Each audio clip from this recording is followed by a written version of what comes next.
Hello everyone, and welcome to your NARSA weekly update for the week commencing Monday the 15th of May 2023. It's Gary here again, and what can I say here? That is a little bit more like Rangers Football Club, isn't it? Aye. Things just always seem a little bit brighter when we win against that mob, don't they? And not even just a win, but a big win.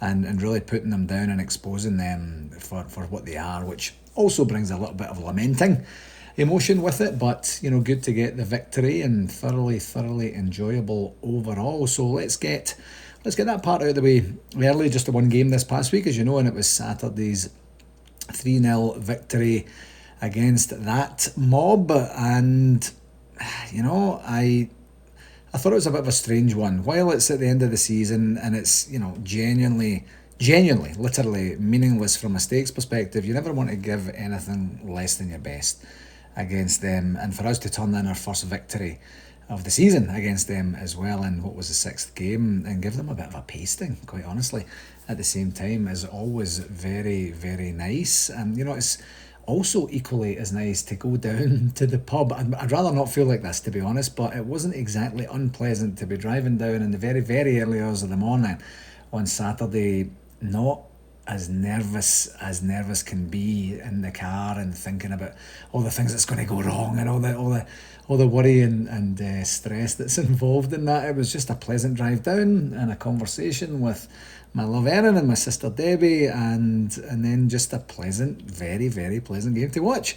So in the lead up to the game, there were some interesting comments from Michael Beale, specifically in relation to Alfredo Morelos' contribution last weekend against Aberdeen, which I think I'm assuming prompted the change up front to having Rabi Matondo playing up there alongside the enigma that is Fashion Sakala. And I thought we started the game terrifically well and kind of just really truly kept that going throughout the game, didn't we? We've seen a little bit of that show before, specifically at the start, where we start very positively, but we don't then really create anything meaningful, and then we just kind of plateau, and then mediocrity or a level of mediocrity just sets in, but not this time. And we took the lead in just the fifth minute, and when the absolutely outstanding Todd Cantwell smashed home from a rebounded save from an initial John Lundstrom shot, and no more than we deserved at that point, but it's relatively unknown to score so early against them, certainly in recent years anyway. But then, almost immediately, our ability, I should say, to switch off in a game showed up again, and I thought they were offside. I really did. I thought, maybe VAR would have taken over and kind of shown it offside, but they broke through. Robbie McCrory then slips on his way out, but still manages to kind of put their guy off, and they clip the outside of the post, and it remains 1-0. I wasn't even that stressed about that, to be dead honest, because I just assumed that it was offside, and then when the linesman doesn't put his flag when the play breaks up, that was a bit odd, and I'm fairly sure, as I say, VAR would have chopped that one off. But anyway, glad it wasn't that. And then John Souttar made it 2-0 directly from a corner with a tremendous header from kind of like a weird angle, wasn't it? But another set piece goal scored for us, and that's what they're working on in the training field. So good for them for that. And then Fashion Sakala scored just after Rabi Matondo was substituted in the second half, and I think the whole world collectively wondered why Sakala was staying on and Matondo was going off, and then Sakala takes it round him, and he's got a harder of the three gilt edge blatant chances he's had in the last 3 Old Firm games, and he scores it. But boy, it took a long time to go in. But that's just football, isn't it? Good on him, and I'm really, I was really hoping we'd push on from there, because I think it was still like 20 odd minutes to go or whatever it was, and absolutely just give them a pasting. But we just kind of took our foot off the gas and saw the game out comfortably, and 3-0 is how it ended, and it was just absolutely brilliant stuff. The positives, the score, and the fact that we finally put one over on them this season. I'm not saying that it's in any way meaningful other than just being able to say, we beat you in the last game, and it doesn't materially affect or impact the league table or the championship destination. Of course, that was all wrapped up, and it doesn't help us out with the Scottish Cup final because we're not there, because we didn't do what we did on the weekend against them in the semi-final. But it's still good to beat them, and it must have been a relief for Michael Beale and his leadership team too, I'm sure, to get a victory this season against them and just kind of set the scene for what we're hoping is going to be more of the same for next time. Robbie McCrory put in another very, very assured performance and was rewarded with his second clean sheet against that mob. I think it's at least the second anyway, thanks to a great save from their one and only shot on target the entire day as well. Really, really good save, the way he came out and closed down the angle and then just popped it over the bar. And the entire team played well in truth, and it just shows you what we are capable of with it, which is both delightful and frustrating after the type of season that we've all endured together.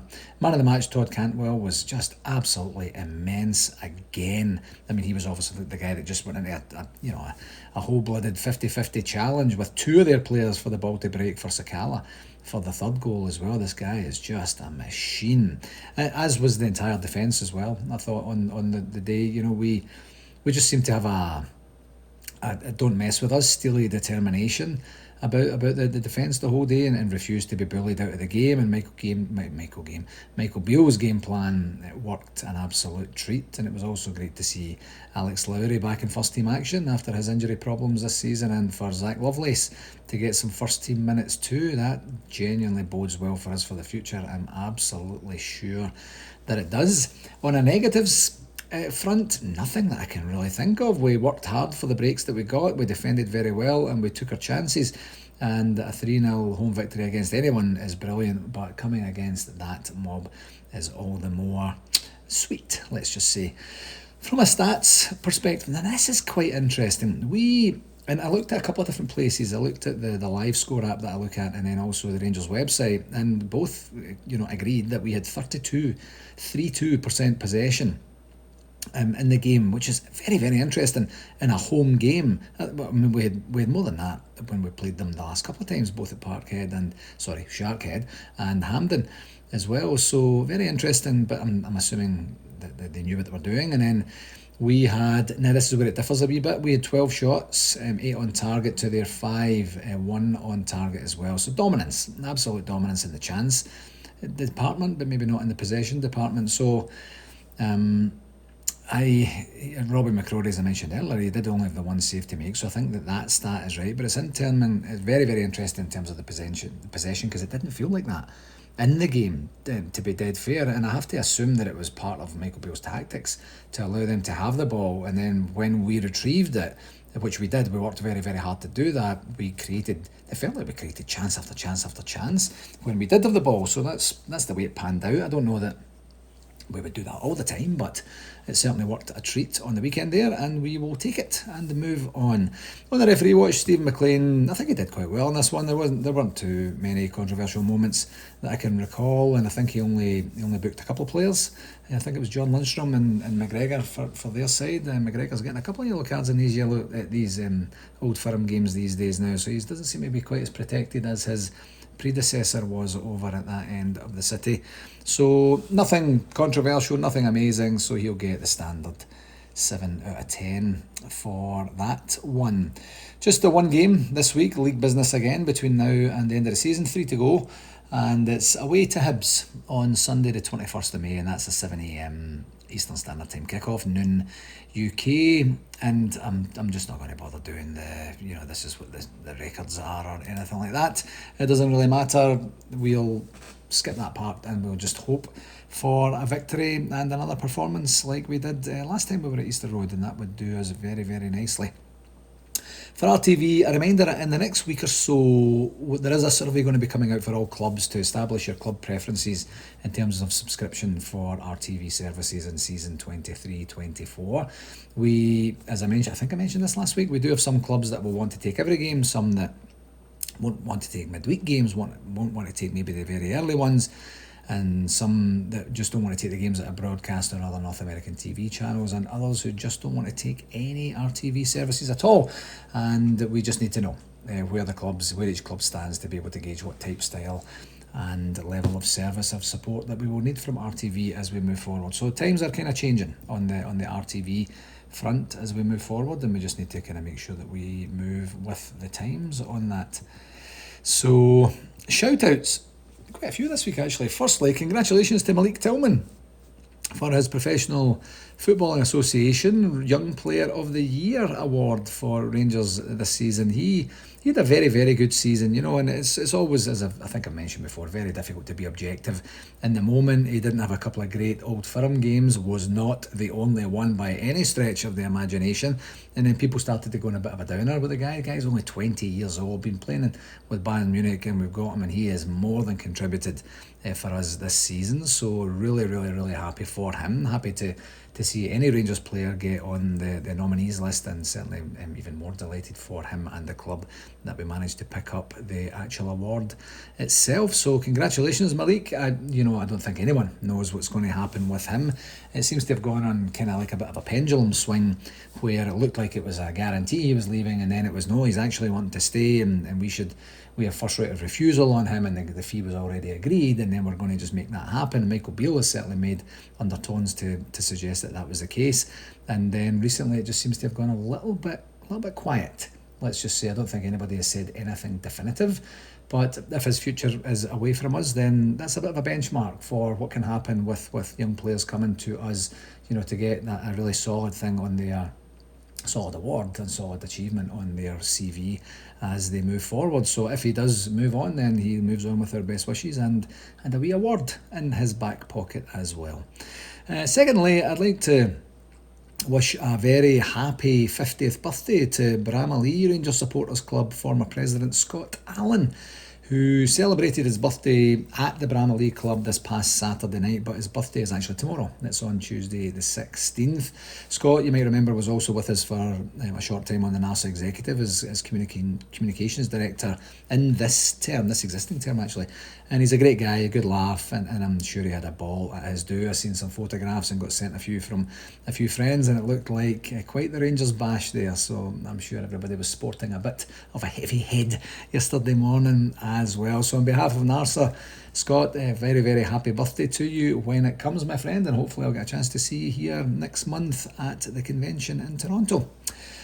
Regular convention attendee Glenn Brotherston wrote last week actually asking for not one but two shout outs, believe it or not. So I'll just read these out here. Firstly, to my beautiful converted bluebell wife Vanessa Brotherston. A happy birthday for today, May the 15th. Oh, it's actually today. Excellent. And they are celebrating on a cruise from Rome. Rome, all right. I hope you didn't go to that one well-known tourist destination when you were there. And secondly, to my dad, Tommy Wee T. Brotherston, on Sunday, May the 21st. Nice one, and it's great to be celebrating two birthdays in a week, so very, very happy birthday to Vanessa and Wee T from everyone at NARSA, and I hope to see you all at the convention also here shortly as well. This is going to be like a reunion of the birthday people. Really looking forward to that, but I have seen some of Glenn's stuff on his holiday over there as well. It looks like he's having a great time, and it's nice to spoil the missus on her birthday as well. And finally, many congratulations to the glue, if I could call it, that keeps the Campbell clan together, Marie and Brian Campbell Sr., on their 51st wedding anniversary this past week. If you've had the great fortune or pleasure to spend time with Brian and Marie over the years, you'll immediately get a sense of how genuinely salt of the earth they truly are to their core. They are very, very much family folks, and the Campbell family, Brian Campbell, of course, is the NARSA VP, are a very, very tight-knit community as well, and you can just feel it. I love that stuff, I really do. And they were also, Brian and Marie Sr. specifically, were also very, very kind to my dad at the conventions over the years when I would have to ditch my dad and go and take care of something or other, and they would always just make sure he had a drink, he had what he needed, and just kind of keep him entertained as well. So congratulations and thank you personally from me and everyone at NARSA. Marie and Brian Sr., 51 years married. Wow. yeah, I won't ever, even if I started right now, I won't make that number. So, so congratulations to them. From a convention update, I can officially confirm that it is 31 days, 1 month, and 4 weeks until Toronto Midtown go mental and host the biggest bash of the overseas Rangers year. As I confirmed with everyone last week, the hotel is now sold out. There is still time for folks who have booked rooms to be able to transfer them to other people, and as I mentioned last week, the high level process for that will be changing the name on the hotel room and then changing the credit card on the booking, and it can be done online when you get to that spot. And the 3 night packages are now also sold out, which is great to see. We did have 9 left last week, and then we had someone from London, Ontario, go in and snap up all 9 of those. So thank you for that. And that's great news, as we'll have just over 300 people in the hall on the Saturday night, which is great news. It's going to be intimate, it's going to be cozy, it's going to be great. There are still Thursday and Friday night tickets left, and you can purchase those pretty much up to and including the day of, as we'll have space for you. I'm sure that the hall is going to be reception style on the Thursday, Friday, and we've got space for up to something like 700 or something like that. So there's no danger you're not going to get in there, and that'll be fine. So you can just go and check out on the NARSA website, the convention page. If you go to the NARSA website, the convention page is basically the first thing you see there. Click on that, it'll take you there, and you can also go and check out information on the golf, the football, and the brewery tour excursion on the same page as well. And just a wee reminder that for the Thursday and Friday, we'll have a blue room bar set up for the afternoons to give people a place to go and hang out. If the weather's great, you might want a wee place to go that's air conditioned. If the weather's rubbish, you might want somewhere to go to make sure you don't get soaked, and then you know that you'll be among Blue Nose friends as well. And I did mention, sorry, that we will get an opportunity to get a schedule organised, see if we can get some of the VIPs there. Cy Leslie, our MC, I said that last week as well, Cy Leslie, our DJ, is going to be able to lend a wee bit of a hand and kind of entertain us a wee bit as well there too, and maybe get some of the VIPs along, as I mentioned. So stay tuned for that one. Nothing massively urgent. We'll just have it open and you can come along, and that would be great if you can. Parking, I mentioned parking last week as well. We'll get more parking information out to you a little bit closer to the time, and then we'll figure that out. And just kind of convention related, we did receive confirmation from the club, Rangers Football Club, that they're not in a position to attend this year, with them still working through the, what could you call it, the ongoing overhaul in both the leadership and the footballing departments. So they're just not in a position to be able to commit resources to come over to Toronto, which is a real shame. I'm very happy that they've now told us that formally and officially, because we can just move on without having to guess as to what's going to happen. But at the same time, you might have also seen that NARSA announced for their convention that they're having Stuart Robertson and James Bisgrove as special guests doing a Q&A. And that's in Bangkok, 3 weeks after our convention, just in the early part of July. I don't mind admitting, initially I had a bit of a tinge of disappointment when I read that they were going there. I was kind of thinking, oh man, like what's better about Bangkok than Toronto, and NARSA than NARSA and stuff. But I quickly gathered myself and reminded myself that it's just kind of best to find out all the facts before deciding how I actually feel about it. So then when the club did formally confirm that they couldn't attend, they also confirmed that their Q&A for the NARSA convention is not actually in physical attendance. It's over Zoom instead. So that did make me feel a wee bit better, and knowing that we weren't being deprioritised, and it's just simply a circumstance of the year we're in kind of working against us a wee bit as well. So yeah, I just wanted to share a wee bit of information on that. Just another reminder in terms of the AGM that's coming up here on the 17th of June. We do have 2 open positions, one for secretary, one for treasurer. I have some interested people, one interested person for each actually, for these, so you never know. But if you have any desire to even find out a wee bit more about them, by all means please give me a shout on rangersSCC@hotmail.com, and I will certainly set up a chat, and we'll have a blather and see if you think it's maybe the right thing for you. Remember, you can get nominations and seconds up to and including the AGM in and of itself, and then we can move forward with a vote if there are multiple people in there. On the communications front for this past week, I did mention last week that I was supposed to have a catch up with James Bisgrove last Thursday morning, but through an escalation he had at his side, it got moved to this coming Wednesday morning, and we did have a quick chat over email yesterday, and he confirmed that that's still the case. So unless anything wacky happens this week, we will get to a spot where I'll be able to kind of give a bit of a synopsis next week on what's what with the conversation that I'm planning to have with James. I'm actually going to try and send him a wee bit of an agenda over, just with some topics that I would like to talk to him about, just to kind of fashion the conversation a wee bit there.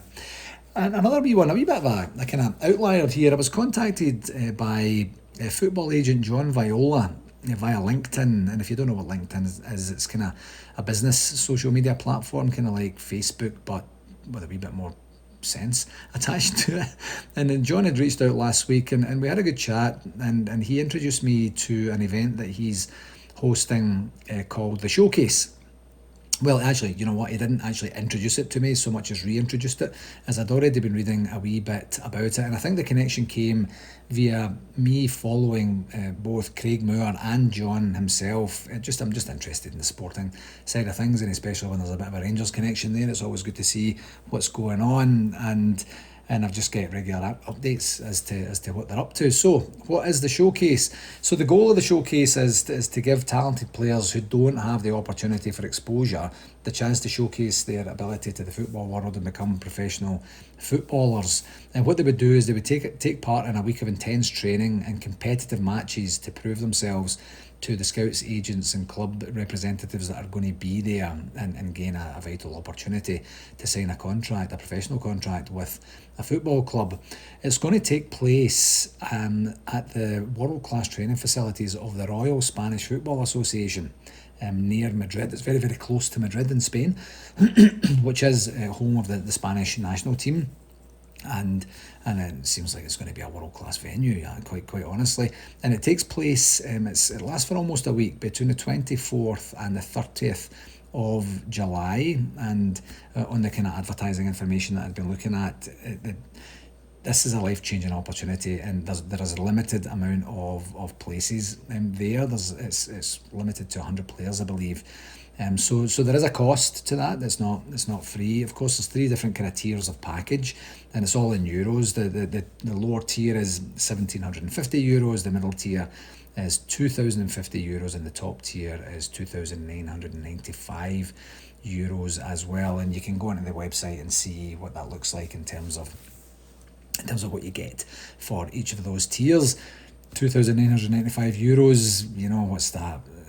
Like £2,500 in pounds or something like that, and probably about $35,000 or $4,000 in North American money.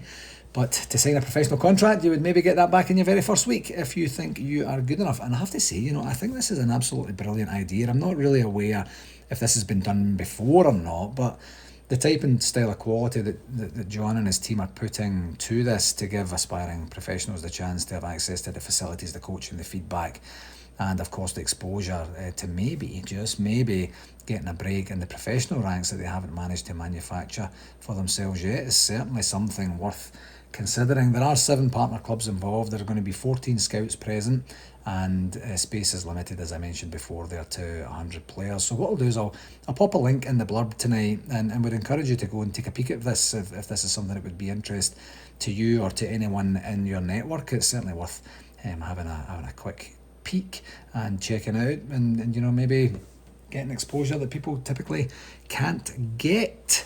So yeah, on that note, my friends, that will do it for this week. As always, I can't thank you enough for taking your valuable time to listen to me each week, and please do share it with whomever you think might enjoy it, just to get a wee bit of Rangers banter in their ears, specific to North America mostly, each week. Until next week, let's just bask in the glory that we beat them and we settled a wee bit of a score for the season, and we'll just continue to see what the rest of the next 3 games brings us. Until next week, please do take care of yourselves, folks, and all the very, very best, okay? Cheerio!